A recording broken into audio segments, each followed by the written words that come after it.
Dragi članice, dragi članovi Hrvatskog crvenog križa, poštovani simpatizeri i svi oni koji ćete to tek postati. S veseljem vam najavljujem tjedan Hrvatskog crvenog križa. Od 8. do 15. svibnja Hrvatski crveni križ radno će proslaviti svoj tjedan. Centralno zbivanje biti će u Splitu 9. svibnja, kada će se svi mladi okupiti na takmičenju iz prve pomoći. 13. svibnja posjetit ćemo Gunju. Razlog nek ostane naša mala zajednička tajna, a sve one koji mogu doći u Gunju 13. pozivam da nam se pridruže u jednom izuzetnom činu humanosti i solidarnosti za one kojima je pomoć najpotrebnija. 14. svibnja biti ćemo sa predsjednicom Republike Hrvatske, gdje ćemo je upoznati sa svim aktivnostima Hrvatskog crvenog križa u proteklom razdoblju. 15.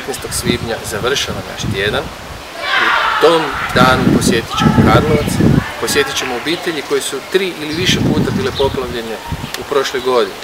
Za njih smo isto tako pripremili vrijedne poklone koji će im itekako dobro doći. Pridružite nam se.